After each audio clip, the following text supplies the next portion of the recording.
மது அருந்துகிறவர்களுக்கு, அதுவும் இந்த இந்த ரசாயன கெமிக்கல் சாராயம் இருக்குல்ல, டாஸ்மார்க்கு, குவார்ட்டர் ஆஃப், பிராண்டி, விஸ்கிலாம் சாப்பிட்றாங்கள, இவங்களுக்கு வந்து இந்த மன தடுமாற்ற ஒரு மனப்பான்மை வந்துடும். அவங்க எதுலேயுமே இது ஸ்டெடியாக இருக்க மாட்டாங்க. அந்த ஆல்கஹால் போயிட்டு அவங்க ரெகுலராக ஒரு வாரத்துக்கு ஒரு வாட்டி சாப்பிட்டா கூட அது வந்து அந்த ஆல்கஹால் உடம்புல சேர சேர ஒரு தடுமா ஸ்டெடி மைண்டு அவங்களுக்கு எப்போவுமே இருக்காது. மன உறுதி என்பது இருக்காது.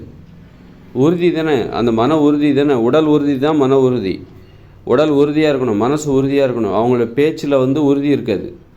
அவங்க வந்து ஸ்டெடியாக இருக்க மாட்டாங்க எப்போவுமே. அவங்க வேலையிலையும் சரி, செயல்பாடுகள்லேயும் வந்து அந்த ஸ்டெடி என்பது இல்லாமல் போய்விடும். மது அருந்துகிற போது மட்டும்தான் உங்களுக்கு அந்த பாதிப்பு அப்படின்லாம் கிடையாது. நீ மது அருந்துகிற வழக்கம் வாரத்தில் ஒரு நாள், அதாவது நீங்கள் தண்ணி அடித்தா மட்டும்தான் நீங்கள் தடுமாறுவீங்க அப்படின்லாம் கிடையாது. நீங்கள் தண்ணி அடிக்கிற வழக்கம் இருந்துட்டாலே வாரத்துக்கு ஒரு நாள் நீங்கள் தண்ணி அடித்தா கூட உங்களுக்கு அந்த தடுமாற்றங்கிறது வாரம் முழுவதும் இருந்துகிட்டு தான் இருக்கும். ஏன்னா அந்த ஆல்கஹால் உள்ளே போய் உங்களை எப்போவுமே ஒரு தடுமாற்ற நிலையிலே வச்சுருக்கோம். அது ஒரு ஸ்டெடியாகவே வச்சுருக்காது உங்களுக்கு. அதனால் வந்து நீங்கள் வாரத்தில் ஒரு நாள் தானே தண்ணி அடிக்கிறேன் அப்படின்னு நீங்கள் சொன்னாலும் அதோட பாதிப்புங்கிறது உங்களுக்கு வந்து அந்த வாரம் முழுமைக்கும் இருக்கும். அந்த ஆல்கஹால் அது குடித்த உடனே என்ன பண்ணுது, அது மூளையை தாக்கி உங்களை வந்து தடுமாற செய்து ஒரு ஸ்டெடியாக இருக்க விடாமல் கீழே விட வச்சிருது. கொஞ்சம் அதிகமாக குடித்தா அவ்வளோதான், உங்களால் எஞ்சி நிற்கவே முடியாது. அப்போ அந்த ஆல்கஹால் உங்கள் உடம்புக்குள்ளே இருக்குது.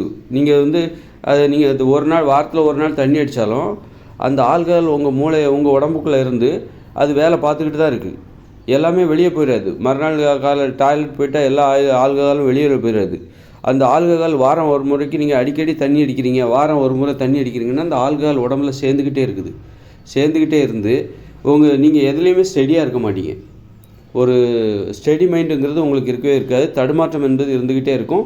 ஒரு சோம்பேறியாகவும் இருப்பீங்க, ஒரு உறுதியற்ற மனநிலை உடையவராகவும் இருப்பீங்க. உங்கள் பேச்சை நம்பவும் கூடாது. நம்பிக்கைக்குரியவராக நீங்கள் இருக்க மாட்டீர்கள். அதனால் மது அருந்துவது நீங்கள் வாரத்தில் ஒரு நாள் தானே நினைக்கிறீங்களா, அதோட பாதிப்பு வாரம் முழுமைக்கும் இருக்கும். அப்புறம் திரும்ப ஒரு வாரம் கழித்து நீங்கள் திரும்பவும் தண்ணி அடிப்பீங்க. அடிக்கடி ஏதாவது பார்ட்டி அப்படி இப்படின்னு எல்லாத்துக்கும் நீங்கள் தண்ணி அடிச்சுட்டே இருந்தீங்கன்னா அப்புறம் வந்து இந்த மைண்டில் வந்து ஒரு ஸ்டெடி மைண்ட் இருக்காது. பலவீனமான ஒரு மனநிலை ஏற்படும். மனசில் உறுதி இருக்காது. ஒரு ஒழுக்கம், கட்டுப்பாடு, இதுக்கெல்லாம் உறுதி என்பது தேவை. அப்போ கட்டுப்பாடுக்கு வாய்ப்பே கிடையாது. நீங்கள் தண்ணி அடிக்கிறவராக இருந்தால் உங்களை நம்பவே கூடாது. ஒரு ஒழுக்கம், கட்டுப்பாடு என்பது உங்களுக்கு இருக்க வாய்ப்பே இல்லை. உங்களெல்லாம் நம்பவே கூடாது என்பது தான் உண்மை. தண்ணி அடிக்கிறவங்க பேச்சை நம்பக்கூடாதுன்னு சொல்லுவாங்கள்ல, அதே மாதிரி வாரத்தில் ஒரு நாள் தண்ணி அடித்தா கூட அவங்க மற்ற நாள் தண்ணி அடிக்கும்போது மட்டும் நம்பக்கூடாது இல்லை, எப்போவுமே அவங்கள நம்பக்கூடாது. அந்த அளவுக்கு அவங்களால உறுதியாக அந்த பேச்சில் உறுதியாக நிற்க முடியாது. அந்த ஆல்கஹால் எப்போவுமே போய் அவங்கள எப்போவுமே தடுமாற்ற நிலையிலே வச்சுருக்கும். ஒரு உறுதியற்ற மனநிலையிலே வச்சுருக்கும்.